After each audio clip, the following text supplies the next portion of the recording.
Bonjour à tous et bienvenue à ce 4e jeudi du webinaire du projet Interreg Faire et Bâti C2, réalisé avec le soutien du Fonds européen de développement régional.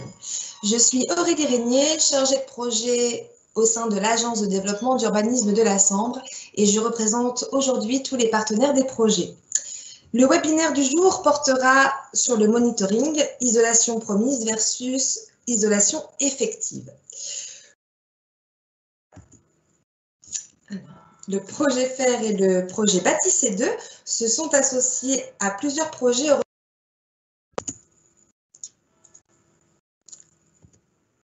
Excusez-moi, petit problème technique.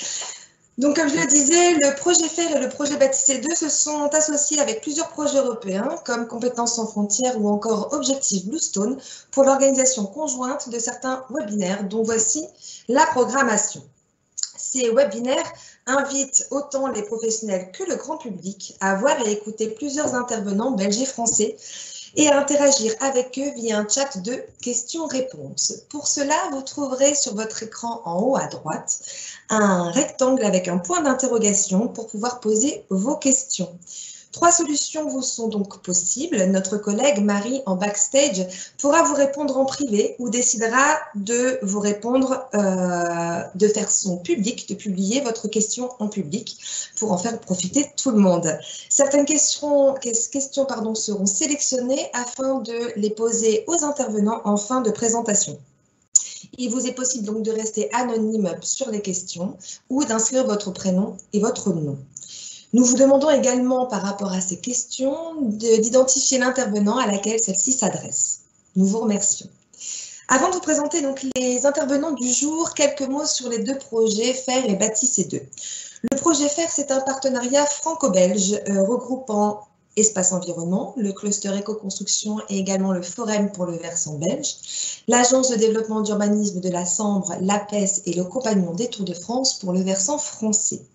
Ils œuvrent depuis 2016 à former, accompagner et inspirer tout professionnel, futur professionnel, mais également les porteurs de projets publics ou privés aux multiples enjeux d'une rénovation plus économe en énergie, tout en respectant la qualité environnementale du bâti, patrimoniale également, la santé des professionnels du bâtiment et de leurs occupants. Le projet Bâti C2, quant à lui, est un projet porté aussi par des opérateurs wallons français, mais aussi flamands, à savoir le cluster éco-construction, Envirobat Grand Est, Arcade, Lignebois ASBL, Base Bowen, le bureau économique de la province de Namur, le CD2E et également la CCI des Ardennes.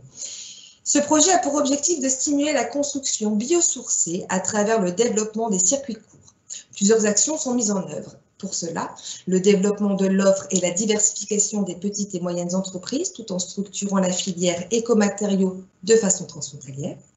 Le développement et la demande envers ces matériaux en levant les freins au développement des circuits courts et également favoriser l'adéquation entre l'offre et la demande en écomatériaux.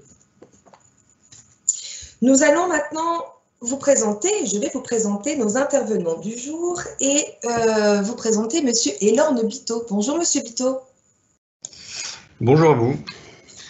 Vous êtes donc étudiant doctorant en première année de thèse CIRF, qui est un contrat avec un laboratoire de recherche et ici avec le CD2E. Vous travaillez donc sur un projet de développement d'une méthode de caractérisation thermique in situ des matériaux de construction. Une partie donc de votre mission est consacrée à la synthèse et l'analyse des données récupérées sur le bâtiment démonstrateur du projet Réafutur 1. Pour cela, vous en faites un retour d'expérience. Vous vous appuyez aussi sur l'instrumentation du bâtiment pour réaliser des essais in situ afin de déterminer les caractéristiques thermiques des matériaux utilisés. Dites-nous tout, nous vous écoutons. Alors, est-ce qu'on voit bien ma présentation? Oui. Très bien. On le voit. Alors, du coup, aujourd'hui, je vais vous présenter donc un retour d'expérience sur le bâtiment Réa Futur. Alors, Réa Futur, qu'est-ce que c'est? C'est un projet qui est une déclinaison régionale d'un projet européen, CAPEM, qui était destiné à promouvoir l'utilisation des écomatériaux donc, dans la construction. Et l'objectif du projet, qui était donc une habitation de type maison d'ingénieur des mines, on l'a transformé en un bâtiment de bureau et l'objectif c'était d'atteindre une performance énergétique proche de l'objectif Enerfit. Donc je vous ai mis sur la droite l'équivalent. Donc en neuf on a le Passive House et donc en rénovation pour le bâti ancien on a le label Enerfit. Donc on s'en rapprochait avec des besoins de chaleur proches de 30 kWh par mètre carré par an. Donc ce projet-là a bénéficié d'une attention toute particulière sur l'étanchéité à l'air et un ensemble d'actions donc étaient réalisées pour réduire la facture environnementale, donc en nous concentrant sur des matériaux qui sont plutôt locaux et une réutilisation des matériaux qui étaient déjà sur place, par exemple le carrelage qui a été réutilisé. Il faut savoir que c'est un chantier un peu particulier puisqu'il a été réalisé donc avec une démarche de conception-réalisation avec un groupement d'entreprises. Et en plus de ça, vu que c'est un bâtiment qui est un bâtiment démonstrateur, il bénéficie de l'installation d'un ensemble de capteurs pour suivre les performances énergétiques et thermiques du bâtiment. Et c'est quelque chose qui a été fait en collaboration avec le laboratoire de génie civil et de géo-environnement de l'Université d'Artois, dont je fais partie. Donc pour la présentation un petit peu plus particulière du bâtiment, donc c'est, comme je le disais, un bâtiment d'habitation qui a été construit entre 1920 et 1930, qui à l'origine faisait donc 395 mètres carrés et qui était donc chauffé au charbon au départ, puis au fioul, et qui en 2012 a donc été inscrit sur la liste du patrimoine mondial de l'UNESCO et fait partie des 109 sites inscrits à ce moment-là. En 2015, il a donc bénéficié de ces travaux de rénovation qui en a changé son usage et c'est devenu un bâtiment tertiaire recevant du public et un bâtiment de bureau. Et après rénovation, vu qu'on y a ajouté beaucoup d'isolants, il ne faisait plus que 317 mètres carrés. Et donc, comme je le disais, de nombreux matériaux biosourcés qui ont été utilisés, 80 capteurs au total installés. Donc c'est la première fois qu'il y a un tel nombre de capteurs qui ont été installés sur un même projet. Et le chauffage n'est plus avec une cuve de fioul, mais avec une VMC double flux couplée à une chaudière gaz de 25 kW, ce qui correspond à peu près aux besoins en chauffage d'une maison de 150 mètres carrés. Donc chaque paroi, enfin chaque façade a été isolée avec des matériaux différents, donc un par façade, avec le choix de mettre des isolants plutôt denses du côté nord-nord-est, sud-est et sud-ouest pour favoriser le déphasage thermique en été, donc assurer un meilleur confort en été, et des laines un peu plus aériennes, on va dire, sur les parois au nord, et donc avec des matériaux issus de filières locales, à l'exception du liège qui lui vient du Portugal, et avec un isolant textile au sol qui est le métis et qui est fabriqué en région localement et pas très loin des locaux de Réa Futur. Donc il faut savoir que sur l'ensemble du bâtiment, comme on est passé de 395 mètres carrés à 317 mètres carrés, ça s'explique par une épaisseur d'isolant qui est très importante, puisqu'on a entre 30 et 36 cm d'isolant sur tout le pourtour du bâtiment. Donc toujours ces matériaux-là ont toujours été installés dans un souci de réduire la facture énergétique du chantier. Donc concernant l'instrumentation, qu'est-ce qu'on retrouve? Donc sur chaque façade, on a ce type d'instrumentation-là. Donc on a 4 capteurs de température par paroi. On en a un du côté intérieur, un à l'interface entre l'isolant et entre l'isolant et la brique, un à l'extérieur, pareil pour les capteurs d'humidité, un à l'intérieur, un à l'interface et un à l'extérieur. et des mesures d'énergie transmise, donc des flux-mètres thermiques, pour mesurer l'énergie qui a été perdue ou au contraire gagnée par l'ensoleillement. Pour assurer aussi le suivi du renouvellement d'air, on a des capteurs de CO2 installés dans 4 pièces du bâtiment et des capteurs de vitesse d'air aux 4 bouches en fait de la VMC double flux. Et pour faire un parallèle entre ces mesures de température là et le confort et aussi les consommations, on a donc des capteurs de consommation, des relevés de consommation électrique et des relevés de consommation de gaz. Donc concernant les résultats qu'on a obtenus, généralement on parle de résistance thermique des matériaux. Dans mon cas, j'ai plus l'habitude de parler en conductivité thermique des matériaux. Donc c'est la relation qui est la suivante, qui est une relation entre l'épaisseur et la conductivité thermique des matériaux. Et cette conductivité thermique, eh bien, elle va énormément impacter sur le flux thermique du matériau, le flux thermique, pardon. Donc il faut bien comprendre que plus la conductivité thermique sera importante, et plus le flux thermique sera important, et donc les déperditions thermiques des matériaux, des murs seront importantes.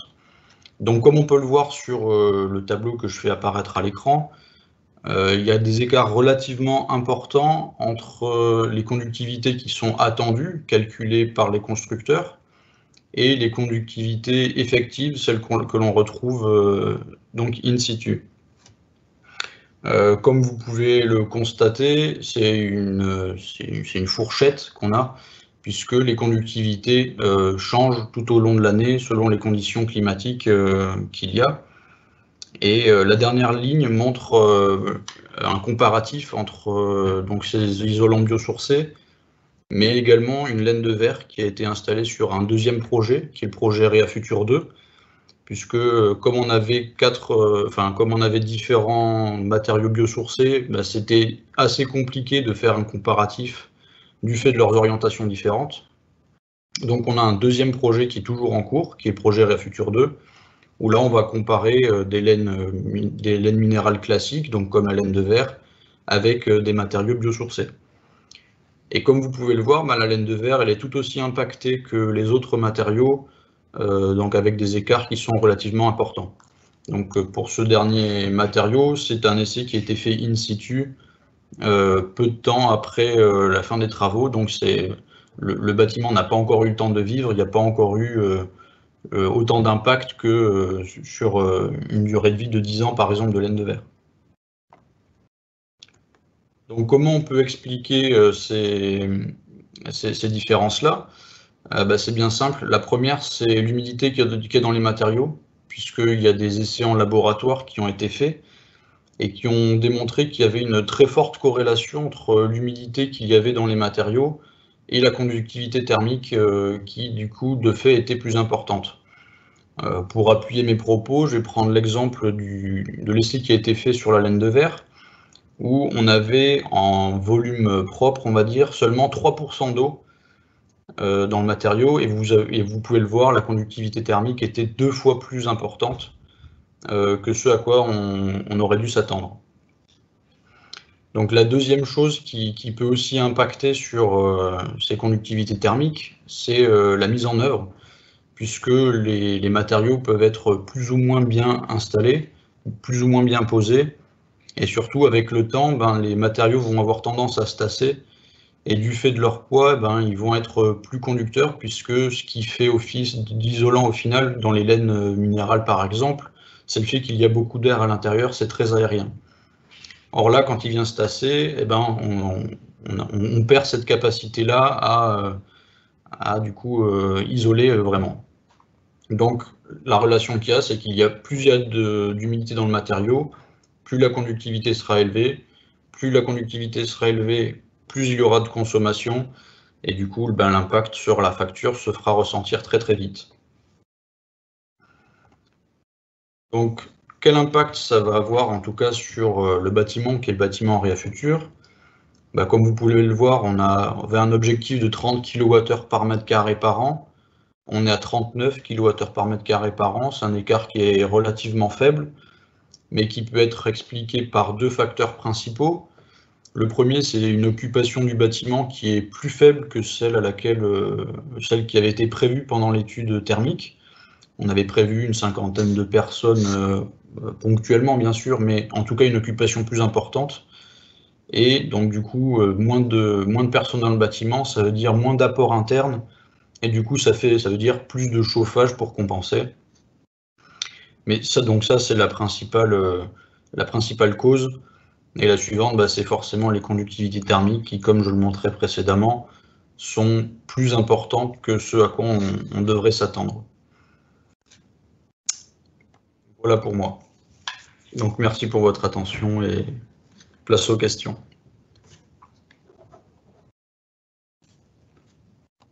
Merci beaucoup, Monsieur Bito, pour votre présentation et pour ces images aussi, parce que c'est vrai que quand on voit le bâtiment avant, après, on ne se rend pas forcément compte, mais tout le travail à l'intérieur est assez intéressant et le travail sur les différents isolants voilà, si on a un projet REAFutur 2, c'est pas pour rien, c'est qu'on continue en tout cas à ce niveau. Merci beaucoup en tout cas. Alors j'ai une question là d'un participant. Donc oui. Au-delà des consommations, quels sont les retours sur le confort du bâtiment? Oui, très bonne question par rapport au confort des occupants. Alors en hiver, on a un excellent confort. L'objectif d'isolation qui est très importante a été atteint. En revanche, le fait qu'on ait un bâtiment qui soit classé patrimoine mondial de l'UNESCO, on ne peut pas intervenir sur l'extérieur. Oui. Du coup, les jours d'ensoleillement, comme on n'a pas de masque, là par contre, on peut atteindre un inconfort du fait d'une trop forte chaleur. Mais ça peut être modifié en mettant des rideaux, par exemple.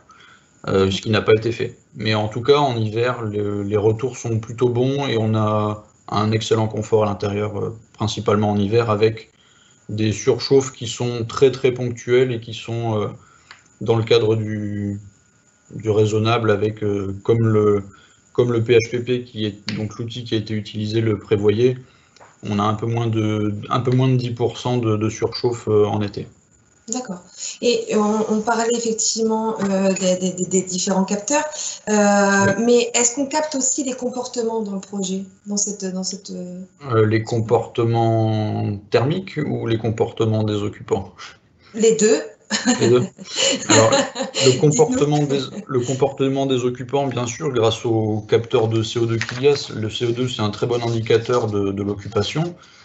Mais c'est aussi un très bon moyen pour connaître le renouvellement d'air, si le renouvellement d'air est suffisant ou pas. Et le confort des pour ce qui concerne les matériaux, par contre, du fait des capteurs qu'on a, on peut suivre en temps réel. On a même un petit écran qui nous permet de voir en temps réel les différentes températures au sein des matériaux.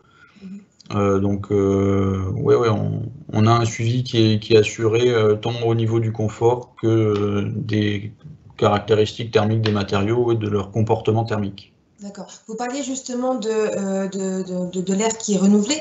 Justement, oui. Quels soins a été apporté justement à tout ce qui était étanchéité à l'air? Alors, il y a de très gros travaux qui ont été faits à ce niveau-là. Alors je ne connais pas exactement tous les moyens qui ont été utilisés, mais en tout cas, tous les matériaux qui ont été utilisés sont performants, et c'est un des points les plus importants qui a été visé, c'est vraiment l'étanchéité à l'air pour éviter donc les déperditions au maximum, surtout vu qu'on a une VMC double flux, c'est le plus important en tout cas, cette maîtrise des déperditions d'air, des fuites d'air. D'accord, pas de souci. Merci beaucoup, Monsieur Bito. Il y a plein de questions là qui arrivent. Il y en a plein. Malheureusement, on va passer à l'intervenant suivant si vous le voulez bien.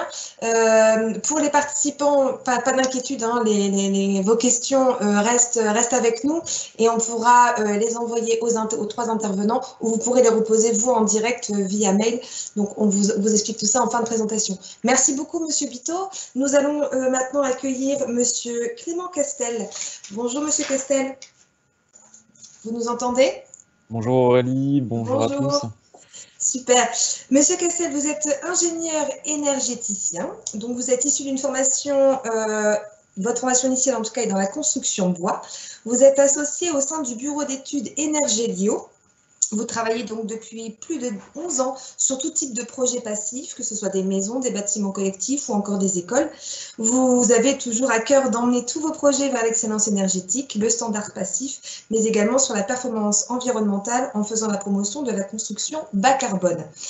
Et aujourd'hui, vous allez nous parler d'un projet de rénovation sur votre habitation. Vous venez témoigner de votre expérience personnelle, puisque vous avez en grande partie auto-rénové, j'ai envie de dire, une maison qui vous appartient, en standard Enerfit, si je n'écorche pas la chose, donc par des éléments en matériaux biosourcés, et vous mettez donc du coup en pratique tous vos concepts passifs. Dites-nous tout. Voilà, je vous laisse la parole. Merci. Alors, je vais lancer la présentation. Est-ce que c'est bon? Ah non, attendez, on va attendre un petit peu, ça va arriver. Donc, un petit partage de votre écran. Donc là, vous êtes en grand. On vous voit, vous. On ne voit pas encore votre présentation. Alors... Est-ce que c'est bon? Je pense que c'est OK. Voilà, c'est bon. On vous laisse la parole. Merci. Alors en fait, oui, on va vous parler d'un cas de rénovation concret que je connais bien, pour le coup. Alors l'idée, c'est d'aborder plusieurs sujets sur la base de ce projet très concret. C'est, dans un premier temps, parler de l'objectif qu'on a visé sur une rénovation qui est vraiment, pour le coup, une rénovation complète et lourde. Aussi, comment bien calculer les futures économies d'énergie du bâtiment et notamment à quels outils. Comment faire en sorte que le bâtiment, finalement, tienne ses promesses par rapport à la conception. Ça, c'est un sujet qui est extrêmement important et prégnant dans le cadre de rénovation lourde. Et puis, dans le cadre de cette présentation, on va rentrer un peu plus dans la technique. Donc, ce qu'on a fait sur le chantier, sur la partie enveloppe et sur la partie équipement technique. Et puis, à la fin de la présentation, je vous ferai un petit retour d'expérience sur les consommations réelles, puisqu'on parle de monitoring dans le cadre de ce webinaire, donc voir un petit peu sur la première année d'exploitation, quelles étaient les consommations. Et puis, un petit retour aussi sur les températures en hiver et en été. Alors, juste pour recontextualiser, donc ce projet, on l'a mené avec le bureau d'études Énergélio dans lequel je suis associé. Alors, en fait, dans ce bureau d'études-là, on a une casquette qui est très spéciale puisqu'on est spécialiste des bâtiments passifs et on a à cœur de décliner le standard passif sur beaucoup de types de bâtiments, donc aussi bien sur des bâtiments d'habitation, mais aussi sur des bureaux, des écoles, des maisons de retraite, etc. Et donc, l'idée, c'était de dire, voilà, là, c'est un projet un petit peu pilote de comment rénover une maison, on va dire un peu dans son jus, à un standard de performance énergétique très, très poussé. Alors, voilà la bête. Donc, c'est une maison des années 60 qui est située sur la côte de Pâle, donc avec une architecture un petit peu typique de l'époque, hein, avec tuiles rouges et puis un enduit qui est assez présent finalement dans le tissu local, avec un enduit en ciment, donc qui pose des problématiques, hein, clairement, pour l'isolation par l'intérieur sur ce genre de bâti, puisqu'un enduit ciment qui est extrêmement fermé à la diffusion de vapeur, et qui va potentiellement poser des problèmes de pathologie si on fait une isolation par l'intérieur qui est mal maîtrisée. Donc là, on le voit sur la photo, finalement, c'est un projet avec la façade qui est fatiguée, avec des fenêtres qui sont à remplacer, et qui, pour le coup, se prête très bien à une rénovation lourde, puisque dans tous les cas, il aurait fallu rafraîchir la façade et changer les fenêtres. Donc c'est un peu un projet, un cas d'école qui est très intéressant. Alors, en ce qui concerne la maison, donc années 60 à peu près, donc c'est vraiment une maison en massif, c'est-à-dire maison construite en parpaing avec enduit ciment, des planchers béton, donc une maison extrêmement lourde, même avec le dernier plancher haut en béton. Maison qui est très très peu isolée, en majorité aussi simple vitrage. Alors, ça s'explique par le fait que voilà, la date à laquelle elle était construite, il n'y avait pas forcément de possibilité de mettre des systèmes d'isolation performants. Et par ailleurs, c'était une maison qui était utilisée en résidence secondaire. Donc, finalement, les enjeux d'isolation étaient beaucoup moins importants puisque c'était des personnes qui venaient plutôt en été. Donc, par rapport aux consommations de chauffage, ce n'était pas forcément la préoccupation du précédent propriétaire. Et donc, comme je disais, les façades fatiguées, donc à refaire. Et donc, l'idée, c'était de se dire, quitte à refaire, autant refaire de manière très performante sur ce genre de bâti qui s'y prête très très bien. Alors, on a fait un calcul de l'état existant. On a supposé que si la maison avait été chauffée toute l'année à 20 degrés, elle aurait consommé une quantité d'énergie juste pour le chauffage extrêmement importante, de l'ordre donc là, un besoin de chauffage de l'ordre de 330 kWh par mètre carré par an. Donc ça, c'est théorique, puisque ce n'était pas le cas dans la mesure où cette maison était peu utilisée et plutôt en été. Mais s'il avait été occupé toute l'année et chauffé partout à 20 degrés, on serait sur une valeur de 330 kWh par mètre carré par an, ce qui est très très important. Donc un bilan énergétique qui est excessivement mauvais. De surcroît, on était chauffé avec des systèmes électriques, donc je vous laisse imaginer l'étiquette DPE qui était relativement catastrophique. Donc un projet qui se prête bien pour la rénovation complète par l'extérieur, comme on l'a dit tout à l'heure. Alors, l'idée, c'est de se dire, bon, on va faire une rénovation énergétique, mais quel objectif on va se fixer? Ça, c'est le premier postulat de départ qui est très important. Et dans la décision, on s'est dit, l'objectif Enerfit par élément, c'est un objectif qui se prête très très bien à ce type de rénovation, puisque l'idée, c'est de se dire, dès qu'on va toucher un élément, il faut le faire avec un niveau passif. C'est-à-dire que on aura par exemple pour les parois opaques, donc les murs, la toiture, etc., une valeur d'isolation, une valeur de U, à atteindre inférieure à 0,15, qui correspond en fait au standard du passif en neuf, et ce qui permet justement d'optimiser au maximum le gisement énergétique des parois isolées. Pareil pour les fenêtres.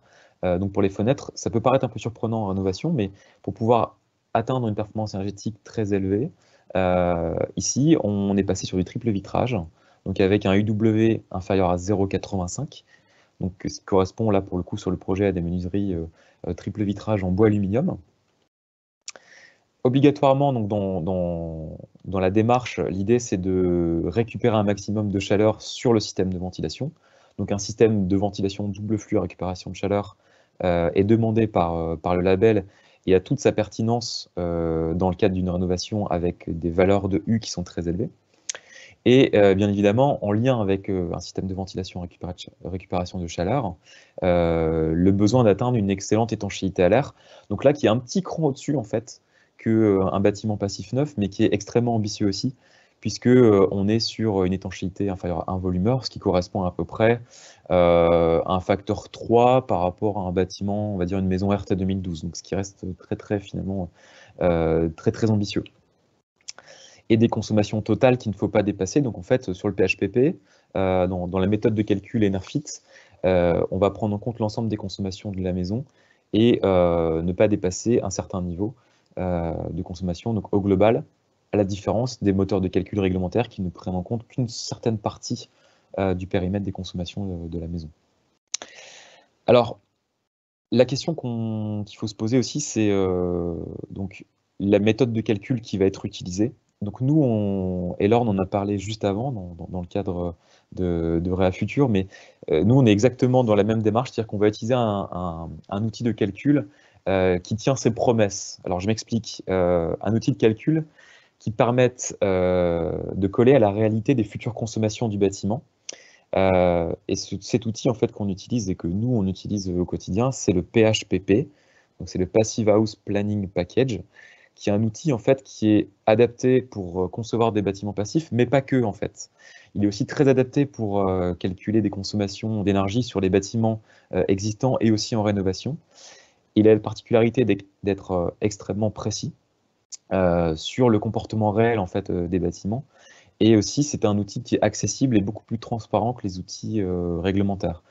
Donc, dans une logique en fait, de démarche de rénovation performante, nous, on prône l'utilisation d'outils qui permettent d'avoir en fait, une vision de ce que va être la réalité de la future consommation des bâtiments, contrairement à des approches réglementaires qui, dans tous les cas, sont très souvent trop optimistes en fait. Donc nous, on l'utilise vraiment comme un outil de conception et comme un fil rouge à suivre. Alors, ce qui est intéressant de voir sur notre projet, c'est qu'on a pu diminuer le besoin de chaleur de chauffage à hypothèse constante d'à peu près un facteur 10, puisqu'on arrive à la fin du projet à un besoin de chauffage de 33 kWh par mètre carré par an, pardon, à comparer aux 330 qui étaient initialement, toute hypothèse étant égale par ailleurs. Alors, il y a un élément qui est vraiment important aussi, pour pouvoir mener une rénovation globale de qualité à forte performance énergétique, c'est bien s'entourer. Donc nous, on a eu la chance donc de travailler avec une entreprise qui est certifiée artisan maison passive et qui avait une sensibilité très importante sur la notion de qualité de mise en œuvre de l'isolation, de qualité de raccord et des notions d'interface entre les fenêtres et puis l'isolation extérieure. Ça, c'est vraiment quelque chose de majeur quand on rénove une façade au global. Et aussi des notions sur l'étanchéité à l'air en fait, du bâtiment. Donc, je veux dire, l'important pour bien commencer un projet, c'est bien s'entourer. Donc, c'est de travailler avec des entreprises qualifiées et qui soient consciencieuses, bien sûr, mais c'est aussi se rapprocher d'une maîtrise d'œuvre qui soit chevronnée et sensible sur la performance énergétique. Et je dirais même que tout part de là pour pouvoir mener un chantier à bien. Alors, je vous propose en fait qu'on fasse une petite rétrospective du chantier pour rentrer un peu dans la technique, pour apporter un petit peu de concret en fait à ce qu'on se dit là. Donc en fait, c'est une rénovation par l'extérieur au global. Il a fallu faire un certain nombre de préparations de chantier pour pouvoir réaliser l'isolation par l'extérieur, comme par exemple couper les appuis. Et puis, dans un cadre d'isolation effective et performante, il faut limiter les ponts thermiques. Et quand on fait une isolation par l'extérieur, c'est important de faire une bonne continuité entre ce qui se passe dans le sol et ce qui va se passer au niveau de l'isolation du mur.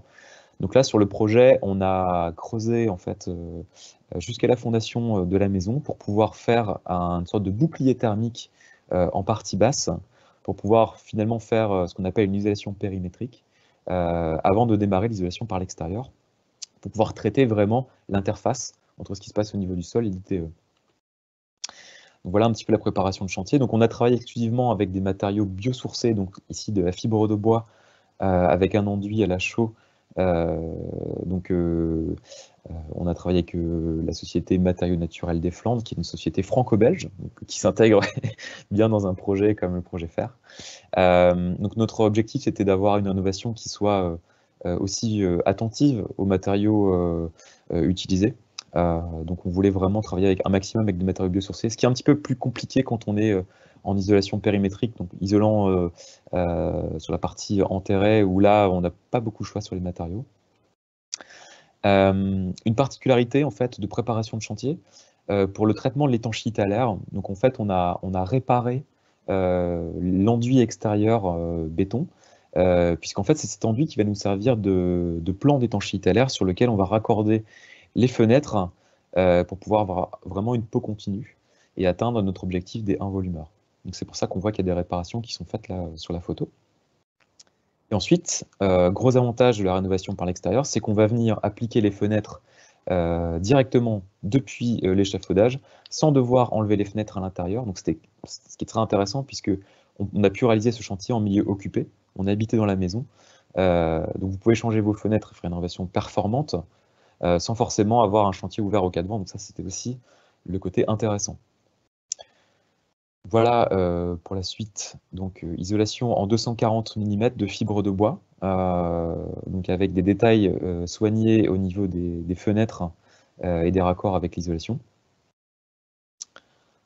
Voilà le chantier en cours de pause, avec des suggestions à bien prévoir, à bien anticiper au niveau notamment des raccords entre la toiture, qui est finalement un peu trop courte, puisqu'il n'a pas d'isolant extérieur, et puis donc du coup le mur. Donc il a fallu en fait finalement étendre la toiture. Là on peut le voir sur la partie de la petite extension.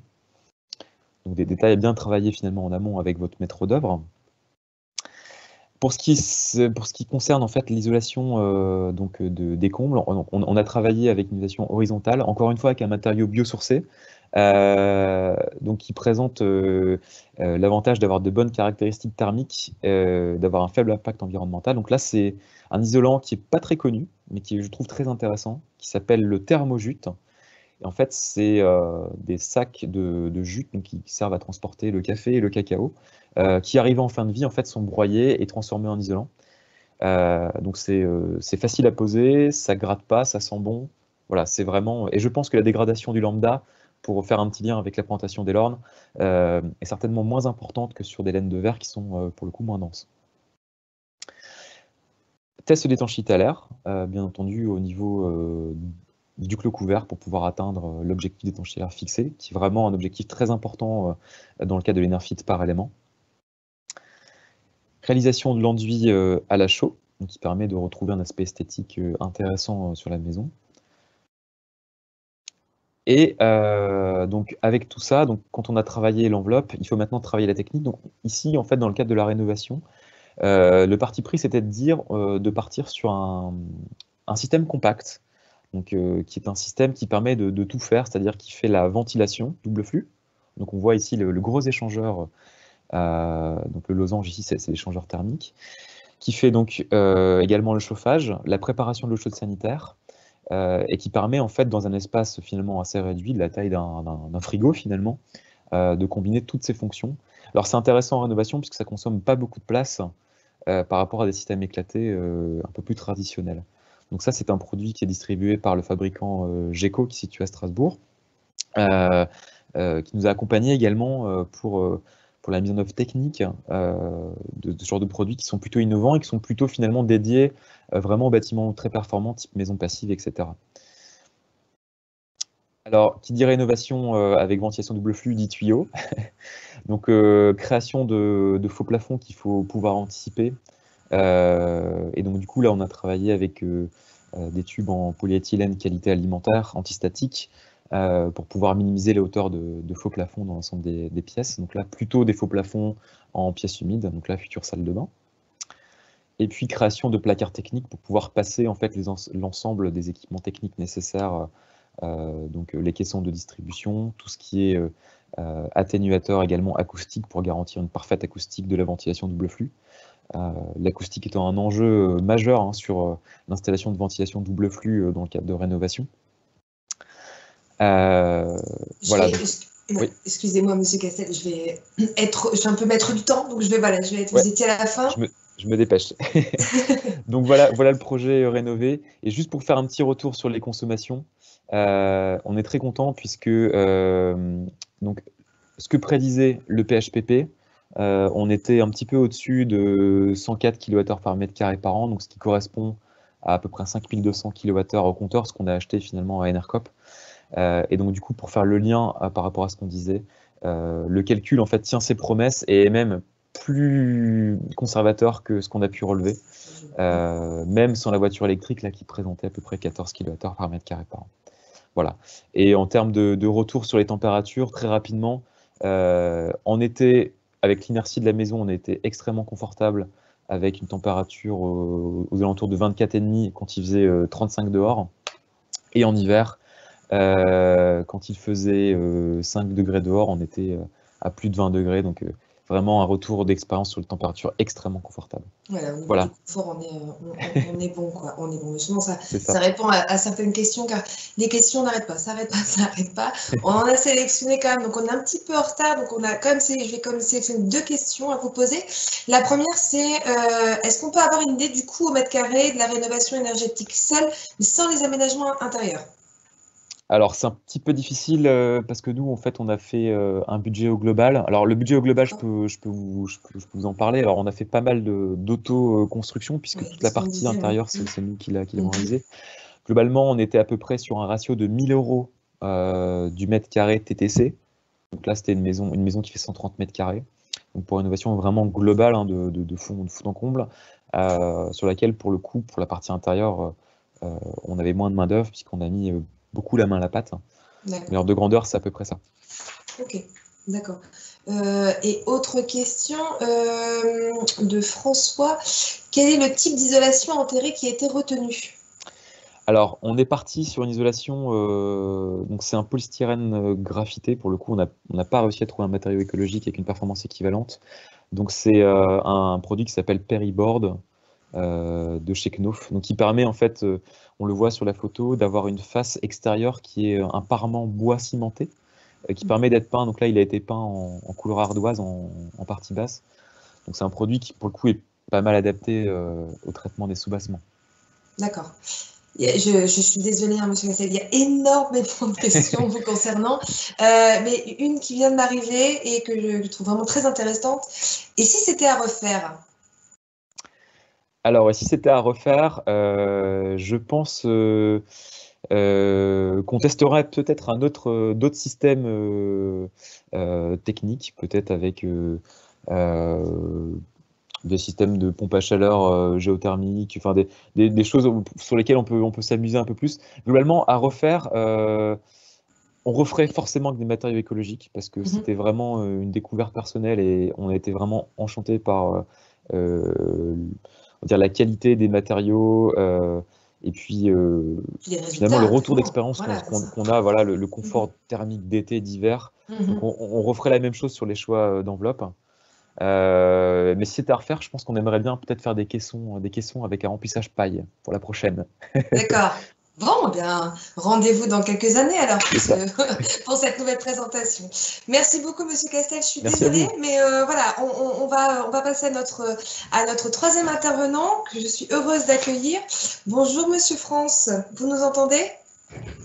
Oui, bonjour Aurélie. Bonjour Maxence, tout va bien? Oui, ça va. Donc, monsieur France, vous êtes spécialisé en efficacité énergétique du bâtiment. Vous avez gagné en expérience concernant la conception et réalisation à forte ambition énergétique, aussi bien en neuf qu'en rénovation, au sein de différents bureaux d'études de la région Hauts-de-France. Donc, fort de votre expérience, vous assurez le développement, enfin voilà, vous avez assuré, je pense que vous le faites encore, le développement et l'animation d'un parcours de formation en rénovation énergétique des bâtiments dans le cadre de formation pour adultes.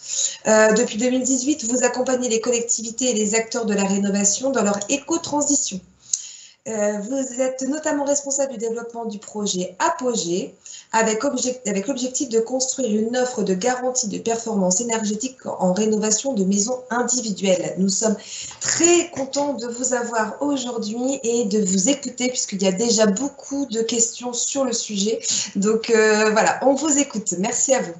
Merci à tous. Merci à Hélène et merci aussi à Clément pour vos présentations qui me font rebondir, tout simplement parce que nous, au CD2E, donc le CD2E, c'est une association qui est soutenue par la région Hauts-de-France et l'ADEME, et on accompagne les professionnels dans leur éco-transition, comme l'a dit Aurélie. Et il s'agit vraiment d'être vraiment à disposition du tissu économique des Hauts-de-France, à la fois sur le bâtiment durable, les énergies renouvelables et aussi l'économie circulaire. Moi, j'appartiens au pôle bâtiment durable et dans ce cadre, dans ce pôle, on travaille sur différents champs d'action et notamment la performance énergétique. Donc le projet Apogée, c'est un projet qui a pour objectif d'accompagner les professionnels pour développer des outils permettant la mise en place d'une garantie de performance énergétique expérimentale. Donc c'est un projet qui va durer 3 ans, qui a démarré en 2020 et qui se terminera en 2022. Et on travaille avec l'ensemble des acteurs de la rénovation. Le but étant de fiabiliser la rénovation globale et de donner une garantie aux clients, aux propriétaires occupants, de se dire j'ai investi dans ma réno et au moins je sais qu'elle va donner le meilleur d'elle-même. Donc l'idée, c'est de travailler avec les professionnels, co-construire cette démarche pendant 3 ans Et dans le cadre de cette expérimentation, on va accompagner une trentaine de projets, 30 maisons, où on va vérifier, consolider l'ensemble des outils qui permettront de déployer ensuite une offre de garantie de performance sur les territoires à l'issue disons, à partir de 2022-2023. On espère que tout sera fiabilisé. Donc l'idée du CD2E, c'est on se positionne comme facilitateur. On n'est pas là pour développer des outils d'ingénierie spécifiques. L'idée, c'est de reprendre l'ensemble du jeu d'acteurs qui existe et on a des gens qui sont très performants au niveau de la région Hauts-de-France, qui sont en capacité aujourd'hui de proposer des services de conseil, de maîtrise d'œuvre et de réaliser des travaux aujourd'hui très performants. L'idée, c'est de mettre entre guillemets, de l'huile dans la mécanique pour justement aller jusqu'à garantir le résultat. Donc nous, on va être là aussi pour travailler sur les outils juridiques, techniques, l'argumentaire, le management de la qualité et aussi sur l'aspect assurantiel. Aujourd'hui, il y a beaucoup de freins sur ces questions et beaucoup d'entreprises se disent mais ce serait intéressant d'y aller jusqu'à une garantie de résultat parce que je sais que j'ai le process pour garantir un résultat, mais n'empêche que j'ai pas mal de freins juridiques, j'ai pas mal de freins liés à l'assurance. Et comment on fait? Donc nous, on se positionne, CD2E, pour faciliter ce travail et de mettre au point cette offre de garantie de résultat. Donc l'idée, c'est de mobiliser les acteurs du territoire, comme je vous le disais. On travaille sur l'ensemble des Hauts-de-France via les collectivités.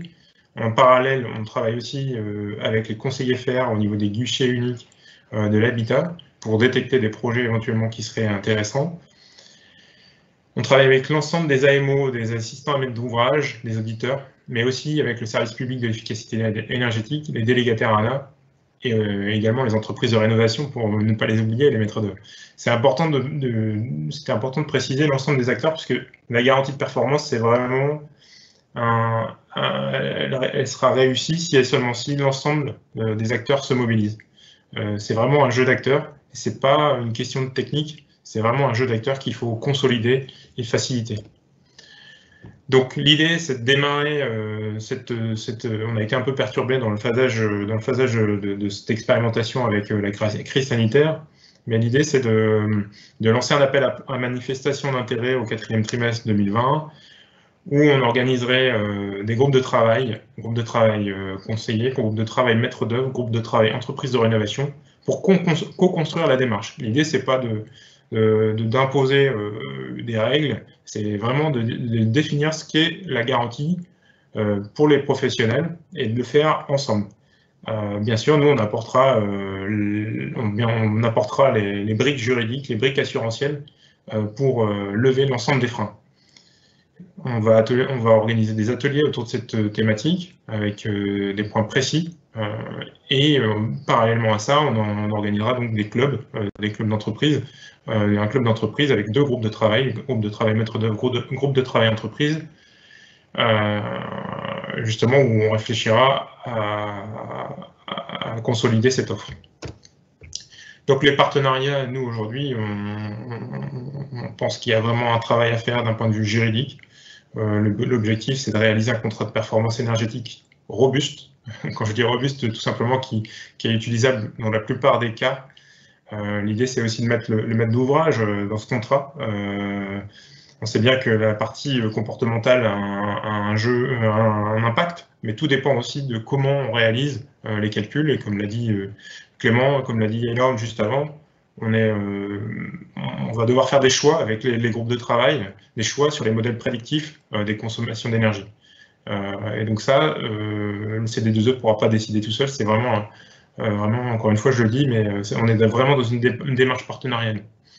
Donc on parle de PHPP, pourquoi pas, mais il y a d'autres outils également. Assister les entreprises partenaires, effectivement, dans le cadre de l'expérimentation, les entreprises qui auront des projets avec garantie, on aura une assistance juridique au cas où on aurait des écarts à identifier. Donc les écarts, on peut parler d'aléas, et c'est vrai qu'il y a un travail aussi pour couvrir les aléas avec les compagnies d'assurance. Donc on est déjà en contact avec certaines compagnies d'assurance, où l'idée, c'est c'est encore un sujet qui appartient à la R&D avec les assurances, et il y a vraiment un échange à construire avec les compagnies d'assurance sur ce point. Autre point important, c'est le suivi des consommations. Ce ne sera pas le CD2E qui réalisera le suivi de consommation, on aura un tiers extérieur qui sera vraiment là sans aucun parti pris pour valoriser les consommations des habitations qui seront expérimentées. Donc, comme je vous disais, des habitations expérimentées, on va identifier 30 projets en Hauts-de-France. Donc, ça sera recruté sur les critères de performance dont je pourrais vous donner. Il y a déjà des critères qu'on a définis et sur motivation, puisque l'idée, c'est quand même d'aller vers des rénovations globales où il y a à minima 4 corps d'État sur la performance énergétique mobilisée. Le but de cette expérimentation sur les 30 projets, c'est utiliser les expériences du processus mis en place justement pour venir nourrir l'offre garantie de performance. On a un travail aussi sur la mise en place d'assurance qualité. Quand vous avez une entreprise qui maîtrise tous les sujets, c'est assez simple, mais quand vous avez 4 entreprises ou 5 entreprises qui interviennent sur un même projet, il y a un travail de coordination, il y a un travail d'assurance qualité, de plan d'assurance qualité qui est à mettre en œuvre. Donc tout ça, c'est un travail à co-construire avec les entreprises partenaires. On aura un retour aussi grâce à ces projets sur les consommations réelles. On pourra également vérifier et tester le contrat de performance énergétique. L'objectif de ces 3 ans d'expérience, c'est de structurer un déploiement. Si elle est réussie, cette expérience permettra de créer un référentiel qui sera, c'est des travaux largement publics qui seront partagés au plus grand nombre, qui seront à destination essentiellement des territoires, puisque l'idée c'est de travailler avec les territoires, donc les collectivités territoriales, sur la mise en place d'une offre de garantie de performance qui mobilise à la fois les professionnels, mais qui mobilise aussi les maîtres d'ouvrage qui voudraient s'engager dans cette garantie. Donc, à l'issue de l'expérimentation, il y aura un référentiel qui sera à disposition, qui expliquera les clés de la réussite de la garantie de performance en Hauts-de-France. Voilà, et un travail très important également, et ça c'est l'identification et l'optimisation des coûts. C'est quand même très important puisqu'on va, dans l'idée du projet, c'est d'amener une maîtrise d'œuvre sur la performance énergétique chevronnée, qui est justement là pour vérifier à toutes les étapes l'efficacité des travaux réalisés. Et donc cette maîtrise d'œuvre qui n'est pas courante, il va falloir trouver un moyen de la positionner, trouver un moyen de la rémunérer. Donc c'est tout un travail d'identification et d'optimisation des coûts qui est à faire pendant cette expérimentation. Voilà, de manière très très pragmatique, on connaît bien les chantiers de rénovation, on sait comment ça fonctionne. Et on pense qu'il y a vraiment quelque chose à jouer, même avec des corps d'État séparés.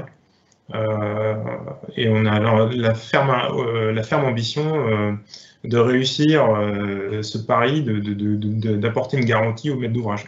L'idée, c'est vraiment de rendre service au client final et d'avoir des travaux de rénovation qui donnent le meilleur d'eux-mêmes. Voilà. Donc, si vous avez des questions, n'hésitez pas, je suis à votre disposition. Et puis, vous aurez l'ensemble de mes coordonnées aussi à l'issue de la présentation. Ok, merci beaucoup Maxence. Vous m'entendez? Oui. Ça va. Ok. Une petite question. Donc, si on est effectivement en région Hauts-de-France, comment on peut bénéficier de ce service? Qu'est-ce qu'il faut faire exactement? Alors, à ce stade, le service est en cours de... on est en train de se déployer, on travaille en parallèle sur l'aspect juridique et l'aspect assurantiel. On a lancé un programme d'information auprès des conseillers FER et du service public de l'efficacité énergétique. Nous, CD2E, on ne travaillera pas directement avec les particuliers. L'idée, c'est de se rapprocher de son conseiller FER local, au niveau des guichets uniques ou des espaces info, anciennement espace info énergie, justement pour poser la question de si c'est disponible ou pas localement sur le territoire.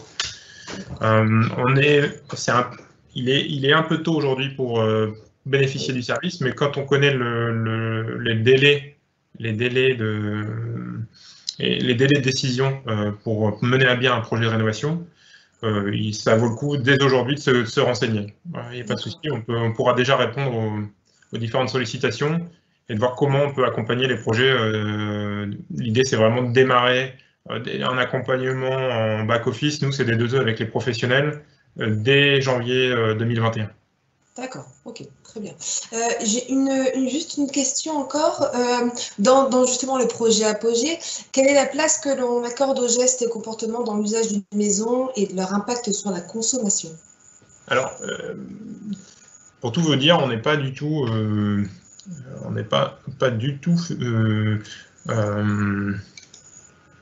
alors, pour répondre à la question, le comportement, aujourd'hui, c'est pas un problème, dans le sens où on aura besoin, dans le cadre de ce projet, de bien connaître les occupants. Si on identifie le comportement des occupants et leur habitude de vie, on le prendra en compte dans les modèles de prédiction.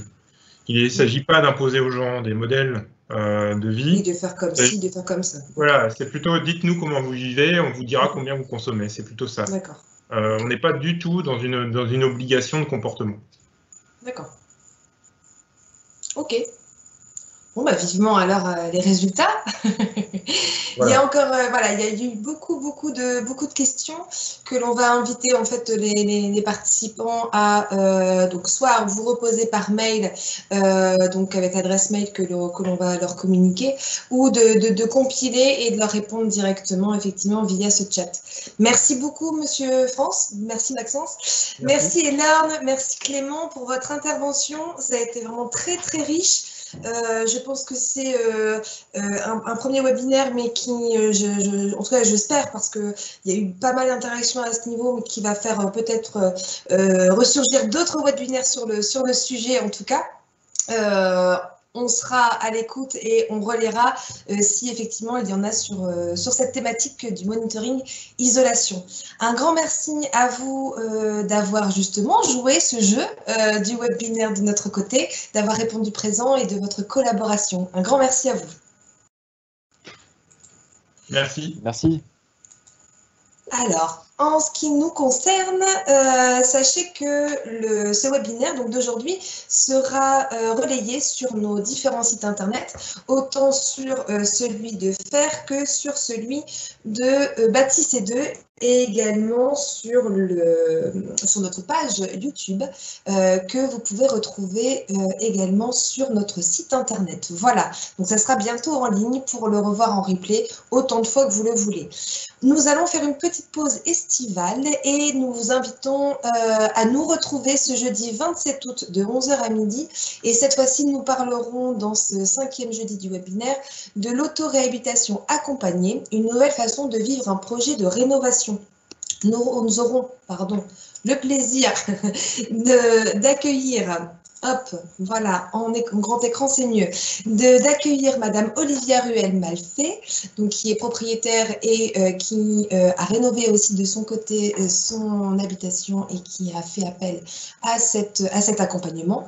Nous aurons aussi le plaisir de recevoir Florent Hubot, président de Habiter une maison positive.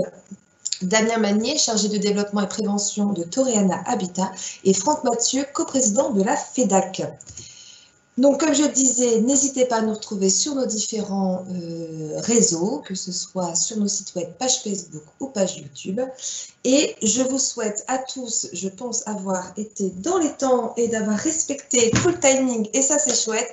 Je vous retrouve prochainement et je vous souhaite une très belle journée à tous. Bonne journée, au revoir.